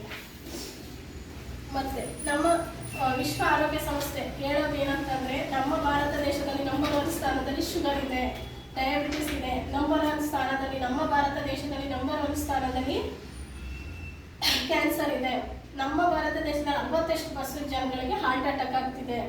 ನಮ್ಮ ಭಾರತ ದೇಶದಲ್ಲಿ 85% ಜನರಿಗೆ ತಿಂದಿದ್ದು ಡೈಜೆಷನ್ ಆಗ್ತಿಲ್ಲ, ಏಕೆಂದರೆ ನಾವು ಇದನ್ನ ಫುಡ್ಗಳು ಆ ಥರ ಇದೆ. ಮತ್ತು ಎವ್ರಿ 1 ಸೆಕೆಂಡ್ 6 ಮಂತ್ ಒಂದ್ಸರಿ ಜನಗಳಿಗೆ ಏನಾಗುತ್ತೆ ಮರವನ್ ಕಾಯಿಲೆ, ನಮಗೆಲ್ಲೋ ಏನೋ ಒಂದು ಫೋನ್ ಇಟ್ಟಿರ್ತೀವಿ, ಅಯ್ಯೋ ಈಗ ಇಲ್ಲೇ ಇಟ್ಟಿದ್ದಲ್ಲ ಅಂತ ಮರವನ್ ಕಾಯಿಲೆಗಳು ಬರ್ತದೆ. ಯಾಕಂದರೆ ಇವತ್ತೆಲ್ಲ ತಿಂತಾ ಇರೋದು ಫುಡ್ಗಳೆಲ್ಲ ಕೆಮಿಕಲ್ಸ್. ಅದಕ್ಕೆ ಏನು ಮಾಡಿದ್ದಾರೆ ಅಂತ ನಮ್ಮ ಕಂಪ್ನಿಯವರು ಏನಕ್ಕೆ ಕಂಪ್ನಿನ ಹುಟ್ಟಾಕಿದ್ರು ಅಂದರೆ, ಈ 5,000 ವರ್ಷಗಳ ಹಿಂದೆ ಹೇಗೆ ಋಷಿ ಮುನಿಗಳು ಗಿಡ ಮೂಲಿಕೆಗಳಿಂದ ರಸಗಳಿಂದ ಹೇಗೆ ತಮ್ಮ ಕಾಯಿಲೆಗಳನ್ನು ವಾಸಿ ಮಾಡ್ಕೊತಿದ್ರು, ಅದೇ ಪದ್ಧತಿನ ಮತ್ತೆ ತರಬೇಕು, ಮನೆ ಮನೆಗೂ ಆರೋಗ್ಯ ಮತ್ತು ಆದಾಯನ ಕೊಡಬೇಕು ಅಂತ ಹೇಳಿ ಈ ಸಂಸ್ಥೆಯನ್ನು ಹುಟ್ಟಾಕಿದ್ದಾರೆ. ಅವ್ರು ಬೇರೆ ಯಾವ್ದಾದ್ರು ಅಷ್ಟು ದುಡ್ಡು ಬಂಡವಾಳ ಹಾಕಿ ಬೇರೆ ಯಾವ್ದಾದ್ರು ಕಂಪ್ನಿ ಶುರು ಮಾಡ್ಬೋದಿತ್ತು. ಯಾಕಂದರೆ ಈ ಕ್ಷಣ ಇತ್ತು ಮನುಷ್ಯ ಇನ್ನೊಂದು ಸೆಕೆಂಡ್ ಉಳಿತಾ ಇಲ್ಲ. ಯಾಕೆ ಅಂದರೆ ಹಾರ್ಟ್ ಅಟ್ಯಾಕ್ ಆಗ್ತಿದೆ. ಅದಕ್ಕೋಸ್ಕರ ಈ ಕಂಪ್ನಿಯನ್ನು ಕಂಡುಹಿಡಿದಿದ್ದಾರೆ. ಆದರೆ ನಮ್ಮ ಕಂಪ್ನಿಯಲ್ಲಿರುವುದು 30ಕ್ಕಿಂತಲೂ ಹೆಚ್ಚು ಪ್ರಾಡಕ್ಟ್ಗಳು ಅಂದರೆ ಔಷಧಿಗಳಿದೆ. ಅದು ಯಾವುದು ಅಂತಂದರೆ ಕಿಂಗ್ ಕಾಫು. ಕಿಂಗ್ ಕಾಫ್ ಅಂತಂದರೆ ಈಗ ಗಂಡಸರಲ್ಲಿ ವೀರ್ಯಾಣು, ಈಗ ಮಕ್ಕಳಿಲ್ಲ ಅಂತ ಹೇಳ್ತಾರಲ್ಲ, ಅವರಿಗೆ ವೀರ್ಯಾಣು ಕಮ್ಮಿ ಇರುತ್ತೆ ನೋಡಿ, ಕೌಂಟಿ ಕಮ್ಮಿ ಇರುತ್ತಲ್ಲ, ಅವರಿಗೆ ನಾವು ಸ್ಪರ್ಮ್ಗಳ ಪ್ರಮಾಣ ಗುಣಮಟ್ಟವನ್ನು ಹೆಚ್ಚಿಸಲು ಕಿಂಗ್ ಕಾಫನ್ನು ಕೊಡ್ತೀವಿ. ಲೇಡೀಸ್ಗೂ ಅಷ್ಟೇ ಬಂಜೆತನ, ಹೆಣ್ಣು ಮಕ್ಕಳಿಗೆ ಗರ್ಭಕೋಶದ ಸಮಸ್ಯೆಗಳು, ಮಕ್ಕಳಾಗಲ್ಲ ಅಂತ ಹೇಳೋದು, PCOD ಮತ್ತು PCOD ಸಮಸ್ಯೆ, ಬಿಳಿ ಮುಟ್ಟು, ಕೆಂಪು ಮುಟ್ಟು ಅಂದರೆ ಹೆಚ್ಚು ಬ್ಲೀಡಿಂಗ್ ಆಗೋದು, ಇಂಥವ್ರಿಗೆಲ್ಲ ಈಗ ನಾವು ಹೇಳ್ತೀವಿ ಕಿಂಗ್ ಕಾಫ್ ಕೊಡ್ತೀವಿ. Next berry ಕಾಫು. ಇದು ನೋಡಿ, ಇದು ಬೆರಿ ಕಾಫು ನಾವು ಅಂದರೆ ನಾವು ಎಷ್ಟು ಥರ ಹಣ್ಣುಗಳು ತಿಂದಿರ್ಬೋದು, ಒಂದು 20 ತಿಂದಿರ್ತೀವ, 26 ಹಣ್ಣುಗಳ ಹೆಸರು ಗೊತ್ತಿರುತ್ತೇನೋ. ಆದರೆ ಇದರಲ್ಲಿ 82ಕ್ಕಿಂತ ಹೆಚ್ಚು ಹಣ್ಣುಗಳನ್ನು ಹಾಕಿ ತಯಾರು ಮಾಡಿದ್ದಾರೆ. ಬ್ಲ್ಯಾಕ್ ಬೆರಿ, ಸ್ಟ್ರಾಬೆರಿ, ಇನ್ನೂ ತುಂಬ ಹಣ್ಣುಗಳ ಹೆಸರುಗಳಿದೆ. ಹಾಗಾಗಿ 82 ಥರ ಹಣ್ಣುಗಳನ್ನು ಹಾಕಿ ತಯಾರು ಮಾಡಿದ್ದಾರೆ. ಇದೇನಪ್ಪ ಪ್ರಯೋಜನ ಇದನ್ನು ಕುಡಿಯೋದ್ರಿಂದ ಅಂದರೆ ಇದೊಂಥರ ಜ್ಯೂಸ್ ಥರ ಇದೆ, ಎಲ್ಲರೂ ಕುಡಿಬೋದು. ರೋಗ ಇಲ್ಲಿ ಅಂದರೆ ಶುಗರ್ ಬೇಡ, ಇದು ಸ್ವಲ್ಪ ಸ್ವೀಟ್ ಇದೆ. ಇಲ್ಲಿ ಬೇರೆ ಶುಗರ್ ಇದ್ದಾಗ ಪ್ರತಿಯೊಬ್ಬರಿಗೂ ತಗೋಬೋದು. ಇದೇನಪ್ಪ ಅಂತಂದರೆ ರೋಗ ನಿರೋಧಕ ಶಕ್ತಿಯನ್ನು ಹೆಚ್ಚಿಸುತ್ತೆ, ಸಕ್ಕರೆ ಮಟ್ಟವನ್ನು ಕಡಿಮೆ ಮಾಡೋದಕ್ಕೆ, ಸಮತೋಲನದಲ್ಲಿ ಇಟ್ಕೊಳ್ಳೋ ಸಹಾಯ ಮಾಡುತ್ತೆ, ಮತ್ತು ಒತ್ತಡವನ್ನು ಕಡಿಮೆ ಮಾಡಲು ಮನಸ್ಸಿನ ಸ್ವಚ್ಛತೆಯನ್ನು ಹೆಚ್ಚಿಸುತ್ತದೆ. ಇನ್ನು ನೆಕ್ಸ್ಟ್ ಇದು ಡಿಫ್ರೆಂಟ್ ಕಾಫ್. ಇದು ಎಲ್ಲ ರೀತಿಯ ವೈರಸ್ಗಳನ್ನು ಕೊಲ್ಲಾಗುತ್ತೆ, ಮುಂದೆ ಬರುವಂಥ ಮಾರಣಾಂತಿಕ ಕಾಯಿಲೆಗಳು ಬರದೇ ಇರೋಂಗಿದು ತಡೆಯುತ್ತದೆ. ಸೇಮ್ ಇದು ಹೇಗೆ ಅಂದರೆ ಹಳೆ ಕ್ಯಾಟ್ಲಾಗಲ್ಲಿ ಇದೇ ಪ್ರಾಡಕ್ಟ್ಗಳು ಬೂಮ್ ಕಾಫು, ಗೈನೋ ಕಾಫು ಮತ್ತು ಇದು ಇಮ್ಯುನಿಟಿ ಕಾಫ್ ಅಂತಿತ್ತು. ಈಗ ಹೊಸದಾಗಿ ತಯಾರು ಮಾಡಿದ್ದಾರೆ. ಇದಕ್ಕೋಸ್ಕರ ಎಷ್ಟು ಇಂಗ್ರೀಡಿಯೆಂಟ್ ಪದಾರ್ಥಗಳನ್ನು ಹಾಕಿ ತಯಾರು ಮಾಡ್ತಾರೆ. ಹಳೆ ಇದರಲ್ಲಿ ನಾವು ಅದು ಸ್ವಲ್ಪ ಕಡಿಮೆ ಸಿಗ್ತಾ ಇತ್ತು, ಇದರಲ್ಲಿ ಹೆಚ್ಚು ಪದಾರ್ಥಗಳನ್ನು ತಯಾರು ಮಾಡಿದ್ದು ಒಂದು ಸ್ವಲ್ಪ ರೈಟಾಗಿ ಸಿಗ್ತಾ ಇದೆ. ಸೇಮ್ ಅದ್ರಲ್ಲಿ ಏನಿತ್ತು ಅದೇ ಇದು ಇದರಲ್ಲಿ ಇರೋದು. ನೆಕ್ಸ್ಟ್ ಇದು ಇಮ್ಯುನಿಟಿ ಕಾಫ್ ಅಂತಂದರೆ ನೋಡಿ ಸ್ನೇಹಿತರೆ, ಈಗ ನಮ್ಮ ದೇಹನ ರೋಗ ನಿರೋಧಕ ಶಕ್ತಿಯನ್ನು ಹೆಚ್ಚಿಸಲು ಸಹಾಯ ಮಾಡುತ್ತೆ. ಈಗ ನಾವು ಒಂದು ಗಾಡಿ ತಗೋತೀವಿ ಅಂತ ಹೇಳ್ತಾರೆ, ವೆಹಿಕಲ್ಸು ಎಷ್ಟು ಸತಿ ಸರ್ವಿಸ್ ಮಾಡಿಸ್ತೀರಾ? ಒಂದು 3 ತಿಂಗಳು ಒಂದ್ಸತಿ ಸರ್ವಿಸ್ ಮಾಡ್ತೀರಾ. ಆದರೆ ನಿಮ್ಮ ಬಾಡಿನ ಯಾವ ಥರ 1 ವರ್ಷಕ್ಕಾದ್ರೂ ಒಂದ್ಸತಿ ಇಡೀ ಬಾಡಿ ಫುಲ್ ಸರ್ವಿಸ್ ಮಾಡಿಸ್ತೀರಾ, ಸ್ಕ್ಯಾನಿಂಗ್ ಮಾಡಿಸಿ ಏನಾಗಿದೆ ಅಂತ ತಿಳ್ಕೊತೀರಾ. ಆದರೆ ಅದೇ ನೀವು ಓಡಿಸೋ ಗಾಡಿಗೆ ಏನಾರು ಒಂಚೂರು ಏನಾಯ್ತು ಅಂದ್ರೆ 3 ತಿಂಗಳಿಗೆ ಒಂಚೂರು ಹೋಗಿ ಇಷ್ಟು ಓಡಿದೆ ಅಂತ ಹೇಳ್ಬಿಟ್ಟು ಹೋಗಿ ನಿಮ್ಮ ಗಾಡಿನ ಸರ್ವಿಸ್ ಮಾಡ್ಕೊತೀರಾ. ಆದರೆ ನಿಮ್ಮ ದೇಹದ ಬಗ್ಗೆ ಯಾವ ಥರ ಕಾಳಜಿ ಮಾಡಿದ್ದೀರಾ?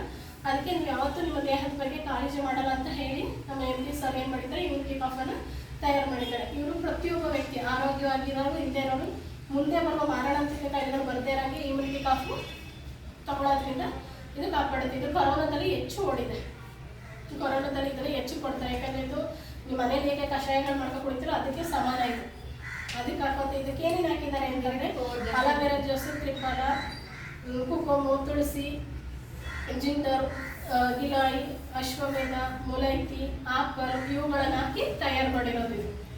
ಈ ಇಮ್ಯುನಿಟಿ ಕಾಫಿಗೆ ಇಷ್ಟು ಪದಾರ್ಥಗಳನ್ನು ಹಾಕಿ ತಯಾರು ಮಾಡಿದ್ದಾರೆ. ಇದು ಕಾಫ್ ನೋಡಿ, ಕಾಫ್ಗೆ ನಾನು ಹೇಳೋದು ಮರೆತುಬಿಟ್ಟೆ. ನನಗೆ ಹಸ್ತಕ್ಕೆ ಮೀಟಿಂಗ್ ಹೋಗ್ತಾ ಇದೆ ಸ್ನೇಹಿತರೆ. ಯಾಕೆಂದರೆ ಅವತ್ತು ಒಂದು ಹೊಳೆಗಾಲದಲ್ಲಿ ದೇವ್ರ ಪರ ಅಂತ ಹೇಳ್ತಾರಲ್ಲ, ಅದಕ್ಕೆ ನೀರು ಕೊಟ್ಟಿದ್ವಿ. ನೀರು ಕುಡಿದ್ಮೇಲೆ ಅನ್ನಿಸ್ತು, ಯಪ್ಪ ನೀರು ಒಂದು ಥರ ಇದೆಯಲ್ಲ ಅಂತ ಅಷ್ಟೊಂದು ಕುಡಿದ್ಬಿಟ್ಟಿದೆ. ಅದೇನಿತ್ತು ಅಂದರೆ ನನಗೆ ಕೋಲ್ಡ್ ಜಾಸ್ತಿ ಆಯಿತು. ಕೋಲ್ಡ್ ಜಾಸ್ತಿಯಾಗಿ ಕೋಲ್ಡ್ಗೇನೋ ಒಂದು ಹೋಗಿ ಮನೇಲಿ ಕಮ್ಮಿ ಆಗಿಲ್ಲ, ಅದಕ್ಕೊಂದು ಸ್ಪ್ರೇ ಇಸ್ಕೊಬಂದೆ. ಅದಾದಮೇಲೆ ನಾಳೆ ಆಸ್ತಿ ಮೀಟಿಂಗ್ ಹೋಗೋಕ್ಕೆ ನಾನ್ ಸ್ಟಾಪ್ ಕೆಮ್ಮು ಬರ್ತಿದೆ. ನಾನ್ ಸ್ಟಾಪ್ ಕೆಮ್ಮು ಅಂದರೆ ಈಗ ಅಕ್ಕಪಕ್ಕ ಮೇಡಮು ಸ್ವಲ್ಪ ಕೂತಿರೋ, ನನಗೆ ಇಷ್ಟೊಂದು ಕೆಮ್ಮು ಅಂತ ನನಗೆ ಸಂಕೋಚ ಆಗ್ತದೆ, ಹೆಂಗೆ ಕೆಮ್ತಾ ಇರೋದು ಅಂತ. ಆಮೇಲೆ ನಮ್ಮ ಸರಿ ಇದ್ರಲ್ಲ, ಅವರು ತಗೊಂಡೋಗಿ ಹಾಕ್ಕೊಂಡು ಕುಡಿ ನೋಡು ಹೆಂಗೆ ಗೊತ್ತಾಗುತ್ತೆ ಅಂತ ಇವರು ಇದ್ರು. ಆ ಸರು ನನ್ನ ಪಕ್ಕದಲ್ಲೇ ಕೂತಿದ್ರು. ಆಮೇಲೆ ಕುಡಿದ್ಮೇಲೆ ನನ್ನ ಪಡೆನ ಸಾಲಕ್ಕೆ ಕೇಳ್ಕೊಂಡು ಹೋಗ್ತಾ ಇದ್ದೀನಿ, ಕೆಮ್ಮು ಬರಲೇ ಇಲ್ಲ. ಆಮೇಲೆ ಇವರೇ ನೆನೆಸಿದ್ರು, ಏನಪ್ಪ ನಿಮ್ಗೆ ಕೆಮ್ಮೆಲ್ಲ ಹೋಯ್ತು ಅಂದರು. ನಮ್ಗೆ ಯಾವುದಲ್ವ ಸರ್ ನಾನು ಕೆಮ್ಮೇ ಇಲ್ಲ ಅಲ್ವಾ ಅಂದೆ. ಆಮೇಲೆ ಅದು ತಕ್ಷಣವೇ ರಿಲೀಫ್ ಮಾಡ್ತು ನನಗೆ, ಕೆಮ್ಮು ಬರಲೇ ಇಲ್ಲ. ಒಳ್ಳೆಯದೇ ಅಂತ ಬಿಡಿ ಸರ್, ಅಲ್ಲೇನೆ ಹೆಂಗೆ ಕೆಮ್ಮಲ್ಲಿ ಯೋಚನೆ ಮಾಡ್ತಾರೆ, ಜನಗಳೇ ಇರ್ತಾರೆ ಅಂತ ಹೇಳಿ ಆಮೇಲೆ ಅದು ಫುಲ್ ತಗೊಂಡೆ. ಕಫೆನ ತೆಗೆದುಬಿಡ್ತಾರೆ. ನನ್ನ ಮಗ ಕೊಟ್ಟಿದ್ದೀನಿ, ಅವನವತ್ತು ಅದು ಜಾತ್ರೆಯಲ್ಲಿ ಐಸ್ ಕ್ರೀಮ್ ಹಠ ಮಾಡಿ ತೊಗೊಂಡಿದ್ದ, ಇಲ್ಲೇ ಇದೆ ನೋಡಿ ಅವನು.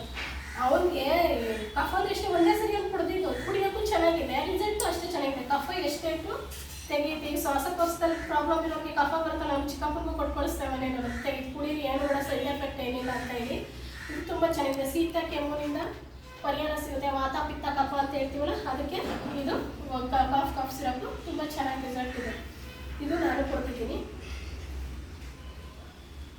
ನೆಕ್ಸ್ಟ್ ಅಡಿಟ್ ಕಾಫ್ ನೋಡಿ. ಈಗ ಅಡಿಟ್ ಕಾಫ್ ಏನಕ್ಕೆ ಅಂದರೆ ಈಗ ಡ್ರಿಂಕ್ಸು ಮಾದಕ ವಸ್ತುಗಳಿಗೆ ಅಡಿಟ್ ಆಗ್ಬಿಟ್ಟಿರ್ತಾರಲ್ಲ, ಏನೋ ಕುಟ್ಟುಗ ಜುಟ್ಟುಗ ಏನೋ ನೆನ್ಸಿದ ಕುಟ್ಟುಗ ಹಾಕ್ತಾರೆ ತಗೋತಾರಲ್ಲ ಅವ್ರಿಗೆ ಈಗ ಮಧು ಅಂತ ಬೇರೆ ಸೇರಿಸ್ತಾರಪ್ಪ, ಮಧು ಅಂತ ಸೇರಿಸ್ತಾರೆ. ಹೆಸರು ಮಾತ್ರ ಬೇರೆ ಮಧು ಅಂತ ಬೇರೆ ಮಧು ಅಂತ ಬೇರೆ ಮಧು ಅಂದ್ರೆ ಸಿಹಿ ಅಷ್ಟು ಸುಖ ಕೊಡುತ್ತಲ್ಲ ಒಳಗಡೆ. ಏನಂದ್ರೆ ಮಧು ಅಂದ್ರೆ ಮಧುರ ಅಂದ್ರೆ ಸಿಹಿ. ಆ ಸಿಹಿ ಅಂತ ಅನುಭವ ಕೊಡುತ್ತೆ ಅಂದ್ರೆ ಒಳಗಡೆ ಏನಾಗುತ್ತೆ ಮನುಷ್ಯನಿಗೆ ಬೇರೆ ಬೇರೆ ಕಾಯಿಲೆಗಳು, ಕ್ಯಾನ್ಸರ್ ಬರ್ತಾ ಇರೋದೇ ಅದರಿಂದ. ಈ ಥರ ಅಡಿಟ್ ಕ್ಯಾಫ್ಗಳಿರೋಕ್ಕೆ ಬೆಳಗ್ಗೆ ಸಂಜೆ ಅವ್ರು ಊಟ ನೀರು ಕಾಫಿ ತಿಂಡಿ ಯಾವುದಕ್ಕಾದ್ರೂ ಸರಿ ಒಂದೊಂದು 5 ಡ್ರಾಪ್ ಹಾಕ್ಕೊಟ್ರೆ ಅವ್ರಿಗೆ ಏನಕ್ಕೆ ಅಂದರೆ ಅವ್ರು ಏನೋ ಒಂದು ಮಾನಸಿಕ ಒತ್ತಡ, ಅವ್ರು ಯಾವುದೋ ಒಂದು ಟೆನ್ಷನ್ ಪರ್ಸನಲ್ ವಿಷಯಕ್ಕೋ ಅಥವಾ ಬೆಳಗ್ಗೆ ಸಂಜೆ ಗಂಟೆ ನಾನ್ ಸ್ಟಾಪ್ ಕೆಲಸ ಮಾಡ್ತಿರೋಲ್ಲ, ಆ ಆಯಾಸ ನಾವು ಅರಿಬೇಕು ಅನ್ನೋದಕ್ಕೋಸ್ಕರ ಏನು ಮಾಡ್ತಾರೆ ಈ ಥರ ಡ್ರಿಂಕ್ಸ್ಗಳನ್ನ ಅಡಿಟ್ ಆಗ್ಬಿಟ್ಟಿರ್ತಾರೆ.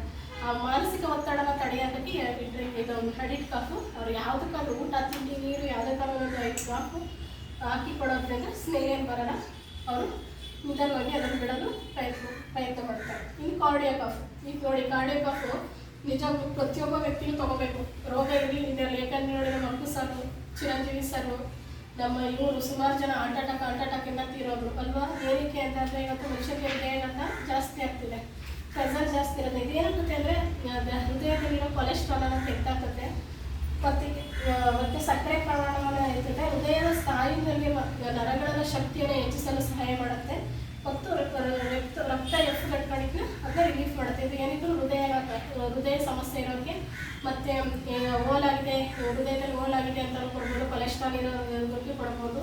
ಮತ್ತು ಅಂಜಿಯೋಗ್ರಫಿ ಮಾಡಿಸಿದೆ ನೋಡಿ, ನಮ್ಮ ಅಮ್ಮನಿಗೂ ಕೊಟ್ಟಿದ್ದೀನಿ. ಇದು ನಮ್ಮ ತಾಯಿಗೆ ಅಂಜಿಯೋಗ್ರಫಿ ಮಾಡಿಸಿದ್ದೀವಿ JJ ಹಾಸ್ಪಿಟ್ಲಲ್ಲಿ. ಅವ್ರಿಗೂ ಹೇಳಿದ್ರು ಲೈಫ್ ಲಾಂಗ್ ಮಾತ್ರೆ ಹೋಗ್ಬೇಕು ಅಂತ ಹೇಳಿದ್ರು. ಇದು ಯಾವುದೇ ಕಾರಣಕ್ಕೂ ಯೂಸ್ ಮಾಡಕ್ಕೆ ಅವ್ರು ಏನು ಮಾಡಿದ್ರು ಅಂದರೆ 3 ತಿಂಗಳು ತಗೊಂಡ್ರು, ಬಂದು ಮತ್ತೆ ತೋರ್ಸಮ್ಮ ಅಂತ ಇವರು ತೋರಿಸಿಲ್ಲ. ನೋವು ಕಮ್ಮಿ ಆಗೋಯ್ತಲ್ಲ, ಇವರು ಹಳ್ಳಿ ಜನ ಅಲ್ವಾ, ಸೊ ಮಾಡ್ಕೊಂಡು ಕೆಲಸ ಮತ್ತೆ ಇನ್ನೊಂದ್ಸತಿ ನನಗೆ ಏನೇನೋ ಕಾಣಿಸ್ಕೊಳ್ತದೆ ಮತ್ತೆ ಇದು. ಆಮೇಲೆ ಆ ಹಳೆ ರಿಪೋರ್ಟ್ ತಗೊಂಡು ನಾವು ಇವರು ಇದರಲ್ಲಿ ESIಲಿ ಪ್ರತಿಮಾನವರು ಪರಿಚಯ ಇದ್ದಾರೆ ನನಗೆ, ಅವ್ರ ಹತ್ರ ಹೋದೆ. ಏನಮ್ಮ ಇದು ಮಾತ್ರೆ ನೋಗ್ತಾ ಇದೆಯಲ್ಲ ಮೇಡಮ್, 3 ತಿಂಗಳು ಅಷ್ಟೇ ನೋಡ್ತಿಲ್ಲ, ಮತ್ತೆ ಹೋಗಿ ತೋರಿಸ್ಕೋಬೇಕು ಅಂತಾರೆ. ಇದು ಲೈಫ್ ಲಾಂಗ್ ಮಾತ್ರೆ ನೋಡ್ಬೇಕು ಮೇಡಮ್, ನೀವು ಬದುಕಿರೋ ಗಂಟಲು, ಇಲ್ಲಾಂದರೆ ಮತ್ತೆ ಬ್ಲಾಕೇಜ್ ಆಗ್ಬಿಡುತ್ತೆ ಹೃದಯದಲ್ಲಿ ಅಂತ ಹೇಳಿದ್ರು. ಅವ್ರಿಗೂ ಅಷ್ಟೇ ನಾನು ಮಾತ್ರೆ ಕೊಡ್ತಾರೆ ನನಗೆ ಕಾರ್ಡಿಯಕ್ಕೆ ಕೊಡ್ತೀನಿ. ಮತ್ತು ಇವ್ರು ನೋಡಿ ಇದು ಇದಲ್ಲ, ಇದು ಹೃದಯಗಳು. ಮತ್ತು ಡೈಬಾಕಾಪು, ಇದು ಶುಗರಿಗೆ ಕೊಡೋವಂಥದ್ದು ಡೈಬಾಕಾಪು. ಇದೇನಂತಂದರೆ ನಮ್ಮ ದೇಹದಲ್ಲಿ ಯಾವಾಗ ಸಕ್ಕರೆ ಮಾಡುತ್ತೆ ಹೆಚ್ಚಿದಾಗ ಇನ್ಸುಲಿನ್ ಲೆವೆಲ್ ಕಮ್ಮಿ ಆಗಿಬಿಡುತ್ತೆ. ಇನ್ಸುಲಿನ್ ಲೆವೆಲ್ ಕಮ್ಮಿ ಆದಾಗ ಏನಾಗುತ್ತೆ, ಹೃದಯದಲ್ಲಿ ಸಕ್ಕರೆ ಅಂಶ ಜಾಸ್ತಿ ಆಗಿಬಿಡುತ್ತೆ. ಆ ಕಳೆದೋದ ಮತ್ತೆ ದೇಹದಲ್ಲಿರೋ ಶಕ್ತಿನ ಮತ್ತೆ ಪುನರುತ್ಪಾದಿಸಲು ಮತ್ತು ಹಾನಿಗೊಳಗಾದ ರಕ್ತ ಕಣಗಳನ್ನ ಮತ್ತೆ ಸರಿಪಡಿಸಲು ಈ ಡೈಬಾಕಾಪು ಶುಗರ್ ಅವ್ರಿಗೆ ಕೊಡುವಂಥದ್ದು. ಅತಿ ಹೆಚ್ಚು 400-500 ಇದ್ದರೆ ನೋನಿ, ಡೈಬಾಕಾಪು ಮತ್ತು ಬೂಮ್ಕಾಪ್ ಕೊಡ್ತೀವಿ. ಇನ್ನು 200-250-300 ಇದ್ದರೆ ಡೈಬಾಕಾಪು ಮತ್ತು ನೋನಿ ಕಾಂಬಿನೇಷನ್ ಮಾಡಿ ಕೊಡ್ತೀವಿ. ಇದು ನಾವು ಕೊಟ್ಟಿದ್ದೀವಿ, ನಾವು ಕೊಡೋದು ನಮ್ಮ ಮನೆಯವ್ರಿಗೆ ಕೊಟ್ಟು ನೋಡಿದ್ದೀವಿ. ಇನ್ನು ಬೂಮ್ಕಾಪ್ ನಾನು ಹೇಳಿದ್ರೆ ಆಗಲೇ ಫಸ್ಟೇ, ಗಂಡಸರಲ್ಲಿ ಯಾವಾಗ ಗಂಡಸರಲ್ಲಿ ನೀರಿನ ಪ್ರಮಾಣ ಕಮ್ಮಿ ಇರುತ್ತೆ, ಮತ್ತು ಅವ್ರಿಗೆ ಸ್ಟ್ರೋಕ್ ಆಗಿರ್ತಾರಲ್ಲ ಅವ್ರಿಗೆ, ಮತ್ತು ನರವಿಕ ನಾನು ಕುಡಿದಿದ್ದೀನಿ ಅಂದರೆ ಇದೇನೇ ಬೂಮ್ಕಾಪು. ಕುಡಿಯೋಕ್ಕೂ ತುಂಬ ಚೆನ್ನಾಗಿದೆ, ಜೊತೆಗೆ ರಿಸಲ್ಟು ಕೂಡ ಅಷ್ಟೇ ಚೆನ್ನಾಗಿದೆ. ಬೂಮ್ಕಾಪು ನರ ಸಮಸ್ಯೆ, ನರ ದೌರ್ಬಲ್ಯ ಇರೋರಿಗೆ ಇದನ್ನು ಕೊಡ್ತೀವಿ. ಲಿವರ್ ಕಾಫಿ ಏನಪ್ಪ ಅಂತಂದರೆ ಲಿವರ್ ನಮ್ಮ ಈಗ ಎಷ್ಟು ಅಂದರೆ 4 ಸ್ಟೇಜ್ ಲಿವರ್ ಡ್ಯಾಮೇಜ್ ಆಗಿರುತ್ತೆ ನೋಡಿ. ಈಗ ಶಿವಣ್ಣ ಅವರೇನೋ ಬೇರೆ ಅಮೆರಿಕ ದೇಶದಲ್ಲಿ ಏನೋ ಹೋಗಿ ಮಾಡಿಸ್ಕೊಂಡ್ಬಂದ್ರು, ಪ್ಲಾಸ್ಟಿಕ್ ಸರ್ಜರಿ ಏನೋ ಮಾಡಿಸ್ಕೊಂಡ್ರು. ಇದು ಏನಪ್ಪ ಅಂದರೆ ಇದು ಯಾರು ಕೊಡುತ್ತೆ ಅಂದರೆ ಯಾವಾಗ ಡ್ರಿಂಕ್ಸ್ಗಳಿಗೆ ಅಡಿಕ್ಟ್ ಆಗಿರ್ತಾರಲ್ಲ ನೋಡಿ, ಅಂಥವ್ರಿಗೆ ಲಿವರ್ ಪ್ರಾಬ್ಲಮ್ ಕಾಣಿಸ್ಕೊಳುತ್ತೆ. ಈಗ ಎಷ್ಟೋ ಲೆವೆಲಿಗೆ ಹೋಗಿರೋಂಥ ಪಿತ್ತರಸವನ್ನು ಉತ್ಪಾದಿಸಲು ಮತ್ತು ಸೋಂಕು ಯಾವುದೇ ವೈರಸ್ಗಳು ಆಗಿರೋರಿಗೆ ಇದನ್ನು ತಡೆಯಲು ಲಿವರ್ ಕಾಫನ್ನು ಕೊಡ್ತೀವಿ. ಮತ್ತು ಗೈನಾ ಕಾಫ್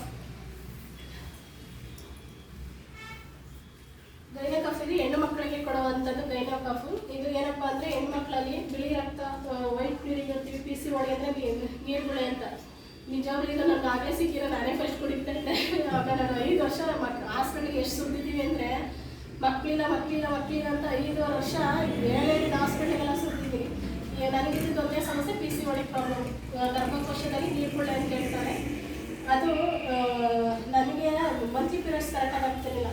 ಇದು ಈಗ ಏನಕ್ಕೆ ಅಂತಂದರೆ ಈಗ ಹೆಣ್ಮಕ್ಳಲ್ಲಿ ಯಾರಿಗೆ ಬಿಳಿ ರಕ್ತ ಕಣ ಹೆಚ್ಚು ಆಗುತ್ತೆ, ಕೆಂಪು ಬ್ಲೀಡಿಂಗ್ ಹೆಚ್ಚಾಗುತ್ತೋ, ಮತ್ತು ಗರ್ಭಕೋಶದಲ್ಲಿ ಪ್ರಾಬ್ಲಮ್ ಇರೋರಿಗೆ ಇಂಥವ್ರಿಗೆ ಇದನ್ನು ನಾವು, ಆಮೇಲೆ ಮಕ್ಕಳಿಲ್ಲ ಅಂತ ಹೇಳ್ತಾರಲ್ಲ ಹೆಣ್ಣು ಮಕ್ಕಳಿಗೆ, ಗಂಡು ಮಕ್ಕಳಿಗೆ ಬೂಮ್ ಕಫ್ ಕೊಡ್ತೀವಿ, ಹೆಣ್ಣು ಮಕ್ಕಳಿಗೆ ಗೈನಾ ಕಫನ್ನು ಕೊಡ್ತೀವಿ. ಮತ್ತು ಥೈರಾಯ್ಡು ಈಗ ನೋಡಿ, ಥೈರಾಯ್ಡ್ ಇದ್ದರೆ ಎಷ್ಟು ಜನ ಹೆಣ್ಮಕ್ಳು ಏನು ಮಾಡ್ತಾರೆ, ಒಬ್ಬರು ದಪ್ಪ ಆಗ್ತಾರೆ, ಒಬ್ಬರು ಸಣ್ಣ ಆಗ್ತಾರೆ. ಜೊತೆಗೆ ಅವ್ರಿಗೆ ಟೆನ್ಷನ್, ಕೋಪ ಜಾಸ್ತಿ ಬರುತ್ತದೆ. ಯಾರೋ ಮೇಡಮ್ ಉದ್ಯೋಗ ಮೀಟಿಂಗಲ್ಲಿ ಹೇಳ್ತಾ ಇದ್ರು, ನಾನು ಇದು ತೊಗೊಂಡಿದ್ದೀನಿ, ನನಗೆ ಆ ಟೆನ್ಷನ್ಗೆ ನಾನು ತೆಗೆದು ಕೋಪಕ್ಕೆ ಅನಿಸುತ್ತದೆ. ಅಂದರೆ ಥೈರಾಯ್ಡ್ ಅವ್ರಿಗೆ ಮನಸ್ಸಾಗ ಆ ಥರ ಮಾಡಿಸುತ್ತಂತೆ. ಅಂದರೆ ಮಾನಸಿಕ ಒತ್ತಡಕ್ಕೆ ಒಳಗಾಗ್ಬಿಡ್ತಾರೆ ಥೈರಾಯ್ಡ್. ಆಮೇಲೆ ಬಾಡಿನ ದಪ್ಪ ಆಗೋಗ್ಬಿಡುತ್ತೆ, ಒಬ್ಬೊಬ್ಬರು ಸಣ್ಣ ಆಗುತ್ತೆ. ಹೆಚ್ಚಾಗಿ ಕಾಣಿಸ್ಕೊಳ್ಳೋದು ಗ್ರಂಥಿಗಳಲ್ಲಿ ಥೈರಾಯ್ಡ್ ಕಾಣಿಸ್ಕೊಳ್ಳುತ್ತೆ. ಎಷ್ಟೋ ಜನ ಆಪ್ರೇಷನ್ ಮಾಡಿಸ್ಕೊಂಡ್ರು ಅವರು ಅಷ್ಟೇ, ಬದುಕಿರೋ ಅಂಟನು ಥೈರಾಯ್ಡ್ ಮತ್ತು ಖಾಲಿ ಹೊಟ್ಟೆಗೆ ತೊಗೋಬೇಕು. ಆದರೆ ಇದನ್ನು ತಗೊಂಡಿರೋದ್ರಿಂದ ನಂತರ ರಿಸಲ್ಟ್ ವೀಡಿಯೋಗಳಿದೆ. ಇದು ತಗೊಂಡವರು ಈಗ ಮೊದಲಿನ ಥರ ಸುಸ್ತು ಏನೂ ಆಯ್ತಾಯಿಲ್ಲ ಮೇಡಮ್, ನನಗೆ ರಿಸಲ್ಟ್ ಚೆನ್ನಾಗಿ ಬಂದಿದೆ ಅಂತ, ಥೈರಾಯ್ಡ್ ಹೋಗಿದೆ ಅಂತ ಹೇಳಿದ್ದಾರೆ. ನೆಕ್ಸ್ಟ್ ಫೈಲ್ ಹಾಕಬೇಕು ನೋಡಿ, ಫೈಲ್ಸ್ ಅಂತಿದೆ, ನಾವು ಫೈಲ್ಸ್ ಅಂತ ಹೇಳ್ತೀವಿ. ಇದು ಹೇಗೆ ಅಂದರೆ ನಮ್ಮ ಮೇಡಮ್ ಗುಲಾಬಿ ಕಡ್ಡಿಗೆ ಹೋಲಿಸ್ತಾರೆ, ಯಾಕಂದರೆ ಕಟಾವು ಮಾಡಿದ್ರೆ ಮತ್ತೆ ಅದು ಚಿಗುರೊಡೆಯುತ್ತೆ ಅಂತೇಳಿ. ನೀವು ಹೇಳಿ ಆಪ್ರೇಷನ್ ಮಾಡಿಸ್ಕೊ ಬಂದಮೇಲೆ ಅವ್ರು ಏನು ಮಾಡ್ತಾರೆ, ಹೇಳಿ ನೀವು ಮೊಳಕೆ ಬಂದರೆ ಅಷ್ಟೇ ಕಟ್ ಮಾಡಿ ಡಾಕ್ಟ್ರು ಆಪ್ರೇಷನ್ ಸ್ಟಿಚ್ ಮಾಡಿಬಿಡ್ತಾರೆ. ಮತ್ತೆ 6-8 ತಿಂಗಳಾದ್ಮೇಲೆ ಏನು ಮಾಡುತ್ತೆ, ಮತ್ತೆ ಚಿಗುರೊಡೆಯುತ್ತೆ.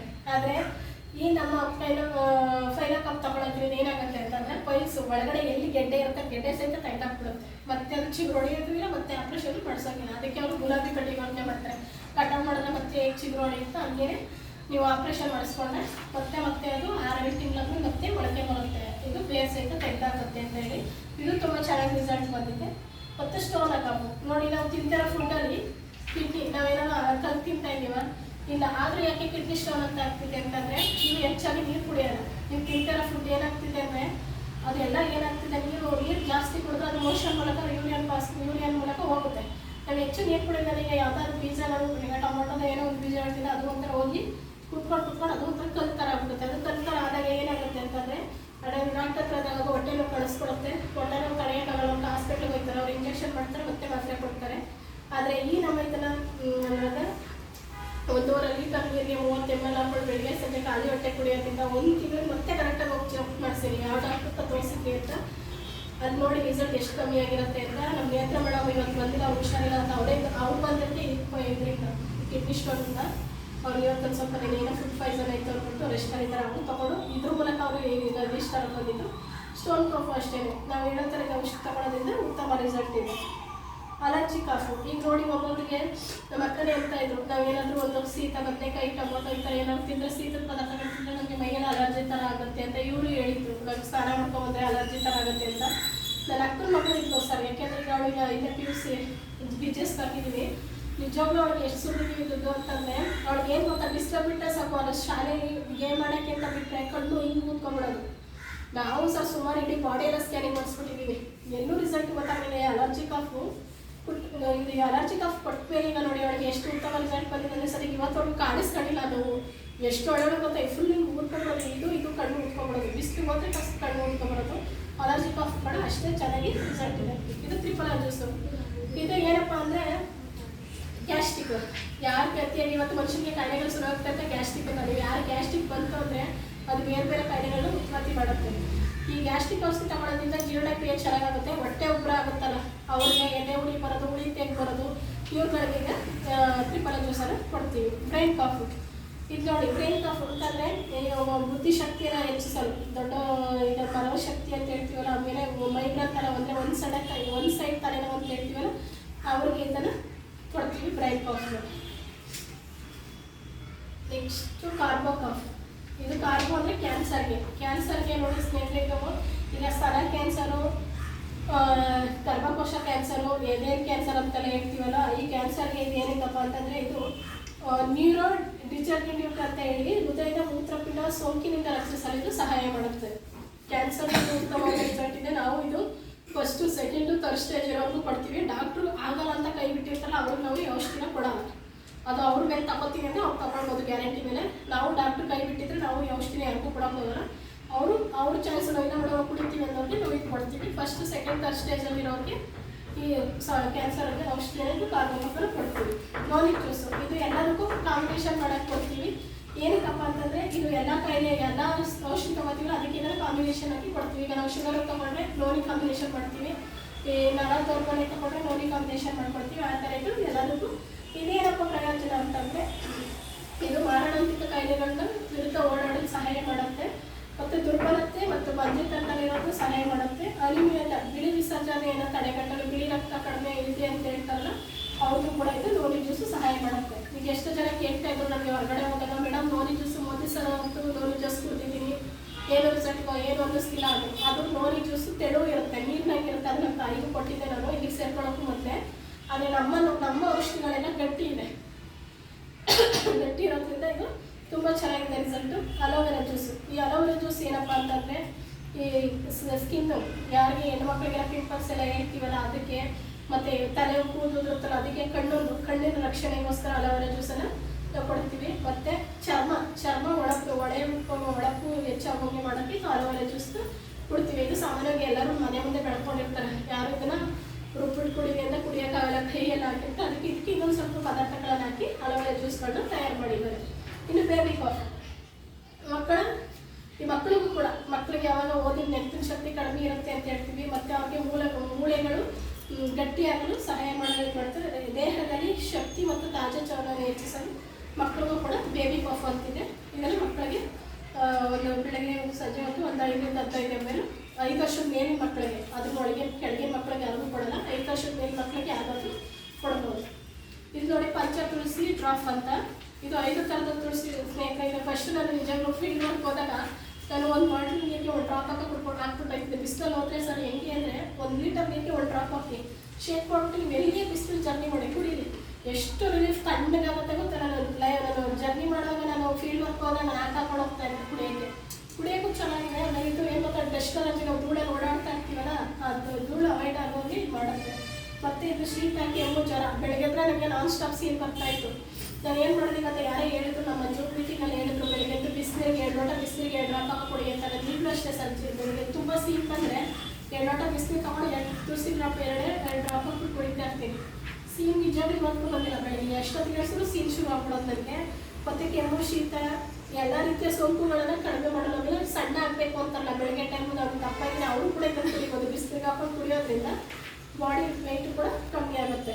ಇದಕ್ಕೆ ಏನು ವನ ತುಳಸಿ, ಕೃಷ್ಣ ತುಳಸಿ, ಶ್ವೇತ ತುಳಸಿ, ಕಪ್ಪು ತುಳಸಿ 5 ಥರದ ತುಳಸಿಗಳನ್ನಾಕಿ ತಯಾರು ಮಾಡಿರೋದು ಇದನ್ನು.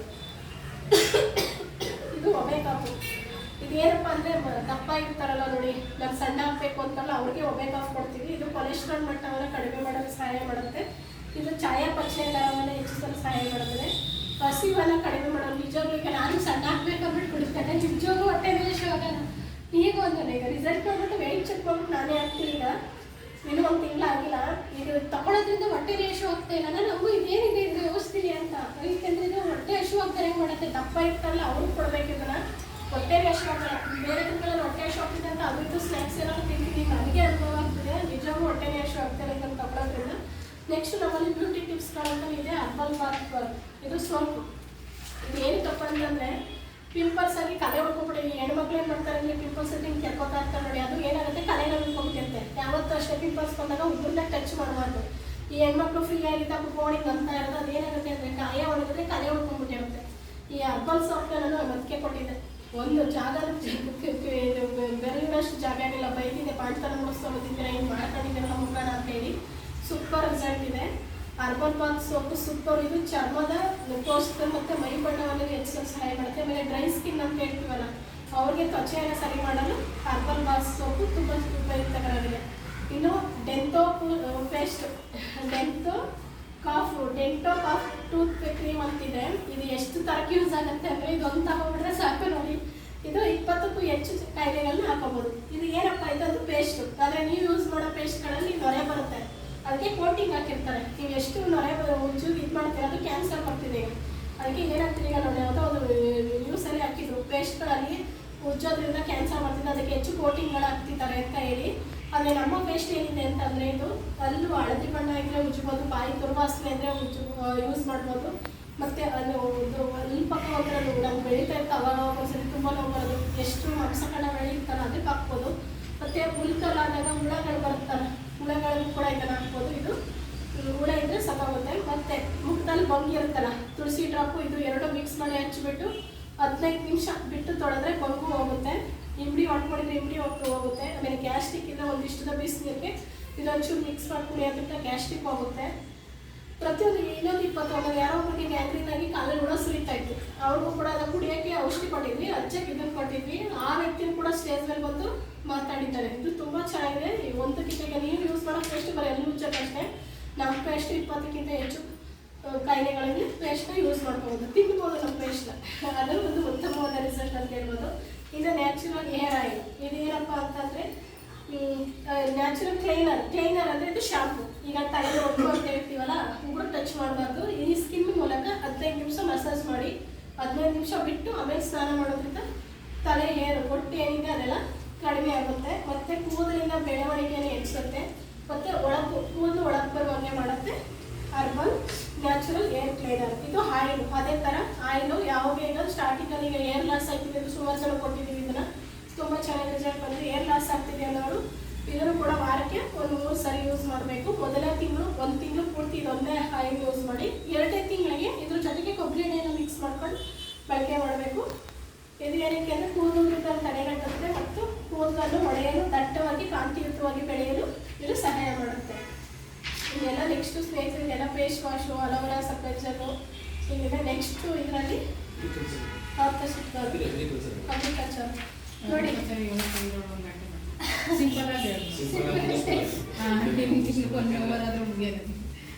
ಇದೇ ನಾರ್ಮಲಾಗಿ ಹೇಳ್ಬಿಡ್ತೀನಿ ನೋಡಿ. ನಮ್ಮ ದೇಶದ ಬೆನ್ನೆಲುಬಾದ ನಮ್ಮ ರೈತರಿಗೆ ಉಪಯುಕ್ತವಾದಂಥ 5 ತರಹದ ಉತ್ಪನ್ನ, 5 ಥರದ ಗೊಬ್ಬರಗಳನ್ನು ತಯಾರು ಮಾಡಿದ್ದಾರೆ. ಅದು ಮೊದಲನೇದು ಆಗ್ರೋಬೂಸ್ಟ್. ಈ ಆಗ್ರೋಬೂಸ್ಟ್ ಅಂದರೆ ಕೃಷಿಗೂ ಇದೆ, ನಮ್ಮ ಕಂಪನಿ ಕೃಷಿಗೂ ಕೂಡ ಇದೆ. ಕೃಷಿಗೆ ಏನಪ್ಪ ಅಂತ ಆಗ್ರೋಬೂಸ್ಟು ಇದು ಏನು ಮಾಡುತ್ತೆ ಅಂತಂದರೆ ಹೆಚ್ಚು ಬೆಳವಣಿಗೆಯನ್ನು ಹೆಚ್ಚು ಮಾಡಲು, ಹಣ್ಣು ತರಕಾರಿಗಳನ್ನೆಲ್ಲ ಹೆಚ್ಚಾಗಿ ಬೆಳೆಯಲು ಮತ್ತು ಗೊಬ್ಬರದ ರಂಜಕನ ಸರಿಯಾಗಿ ಬೇರಿನ ಜಾಗಕ್ಕೆ ತಲುಪಿಸಲು ಆಗ್ರೋಬೂಸ್ಟ್ ಸಹಾಯ ಮಾಡುತ್ತೆ. ನೆಕ್ಸ್ಟು ಸಾಯಿಲ್ಗಳು. ಇದು ಮಣ್ಣಿನ ಫಲವತ್ತತೆಯನ್ನು ಹೆಚ್ಚಿಸಲು ಸಹಾಯ ಮಾಡುತ್ತೆ. ಮತ್ತು ಇದು 1 ಲೋಡ್ ಕೊಟ್ಟಿಗೆ ಗೊಬ್ಬರಕ್ಕೆ ಸಮಾನ. ನೀವು 1 ಲೋಡ್ ಕೊಟ್ಟಿಗೆ ಗೊಬ್ಬರ ಅಂದರೆ ಒಂದು 10,000 ಆಗುತ್ತೆ, 8ರಿಂದ 10,000 ಆಗುತ್ತೆ. ಆದರೆ ಈಗ ನಮ್ಮದು 2 ಪ್ಯಾಕೆಟ್ 2 kg ಹಾಕ್ಬಿಟ್ರೆ 2 ಪ್ಯಾಕೆಟ್ ಅಂದರೆ 1 kg 2 kg 1 ಪ್ಯಾಕೆಟಲ್ಲಿ 2 kg ಇರುತ್ತೆ. ಅದ್ರಲ್ಲಿ 2 ಪ್ಯಾಕೆಟ್ ಹಾಕಿದ್ರೆ 1 ಎಕರೆಗೆ 4 kg ಹಾಕಿದ್ರೆ ಸಾಕು. 1 ಲೋಡ್ ಕೊಟ್ಟಿಗೆ ಗೊಬ್ಬರಕ್ಕೆ ಸಮಾನ. ಇದು ಮಣ್ಣಿನ ಫಲವತ್ತತೆಯನ್ನು ಹೆಚ್ಚುತ್ತೆ ಮತ್ತು ಇದರಲ್ಲಿ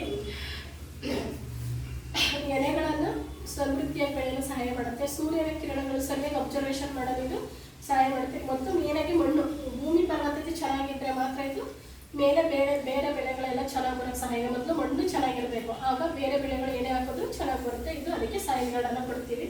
ನೆಕ್ಸ್ಟ್ ಅಮೇಜ್. ಇದು ಸಮುದ್ರದ ಪಾಚಿಯಿಂದ ತಯಾರು ಮಾಡಿರುವಂಥದ್ದು ಅಮೇಜು. ಇದೇನಪ್ಪ ಅಂತಂತಂದರೆ ಇದು ಹಣ್ಣಿನ ಗಾತ್ರ. ಈಗ ಒಂದು ಗಿಡದಲ್ಲಿ ಒಂದೇ ಬೆಳೆ ಬಂದರೆ ಅದರ ರೈತರಿಗೆ ಹೆಚ್ಚು ಇಳುವರಿ ತಡೆಯೋಕ್ಕಾಗಲ್ಲ. ಆದರೆ ಇದನ್ನು ಹಾಕೋದ್ರಿಂದ ಒಂದು ಗಿಡದಲ್ಲಿ 7-8 ಚಿಗುರು ಹೊಡೆದು 7-8 ಕಾಯಿ, ಹಣ್ಣು, ಹೂವಾಗಿ ಹೆಚ್ಚು ಫಲವತ್ತತೆಯನ್ನು ಕೊಡುತ್ತೆ. ಮತ್ತು ಹಣ್ಣಿನ ಗಾತ್ರ ಹೆಚ್ಚಾಗುತ್ತೆ, ಹಣ್ಣಿನ ಶೈನಿಂಗ್ ಚೆನ್ನಾಗಿ ಬರುತ್ತೆ. ಅದಕ್ಕಿಂತ ಅಮೇಜನ್ನು ಕೊಡ್ತೀವಿ.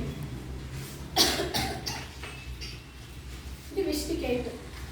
ಇದು ನೋಡಿ, ಇದು ಯಾವುದೇ ಕ್ರಿಮಿಕೀಟಗಳಿದೆ, ಎಂಥದೇ ಹುಳಗಳಿದ್ರು, ಈಗ ಎಲೆಗಳು ಮೇಯ್ಕೊಬಿಡ್ತು ಅಂತ ಹೇಳ್ತೀವಲ್ಲ ಅದು, ಮತ್ತು ಫಲ ಜಾಸ್ತಿ ಇದು ಅಂತ ಏನು ಮಾಡ್ತೀವಿ ಅಂದರೆ ಇದಕ್ಕೆ ಮೇಲಿನ ಸಾಧಾರಣವಾಗಿ ಸ್ಪ್ರೇ ಮಾಡಲು ಯೂಸ್ ಮಾಡ್ತೀವಿ. ಆಮೇಲೆ ತಕ್ಷಣ ಮಳೆ ಬಂದರೆ ಈ ಔಷಧಿನ 1 ಲೀಟರ್ಗೆ 1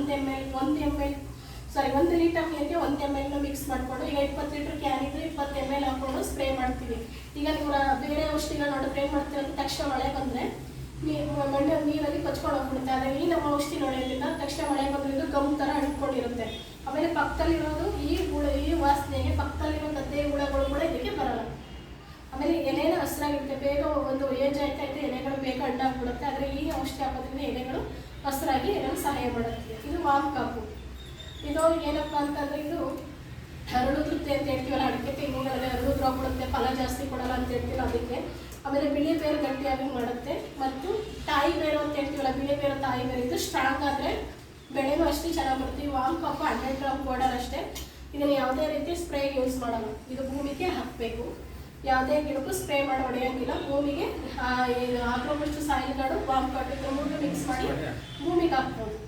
ಇದನ್ನು ಸ್ಪ್ರೇ ಮಾಡುವಂಗಿಲ್ಲ, ಯಾವುದಕ್ಕೆ ಇದನ್ನು ಮಿಕ್ಸ್ ಮಾಡ್ಕೊಂಡು ಯಾವುದೇ ಗಿಡಗಳಿಗೆ ಸ್ಪ್ರೇ ಮಾಡೋಂಗಿಲ್ಲ. ಇದು ಭೂಮಿಗೆ ಹಾಕುವಂಥದ್ದು. ಬಿಳಿ ಬೇರು ಗಟ್ಟಿಯಾಗಿ ಇದನ್ನು ಭೂಮಿಗೆ ಹಾಕೋಕ್ಕೆ ಬಳಸ್ತೀವಿ. ಹೆಚ್ಚು ಕೃಷಿಗೆ ನಾವು ಜಾಸ್ತಿ ಅದೇ ಕೃಷಿಗೆ ಕೊಡ್ತಾ ಇರೋದು, ಚೆನ್ನಾಗಿ ಉಳಿಸಿದೆ. ನೆಕ್ಸ್ಟ್ ಇಷ್ಟೆಲ್ಲ ಮಾತಾಡಲು ಅವಕಾಶ ಕೊಟ್ಟ ನಿಮ್ಮೆಲ್ಲರಿಗೂ ನಾನು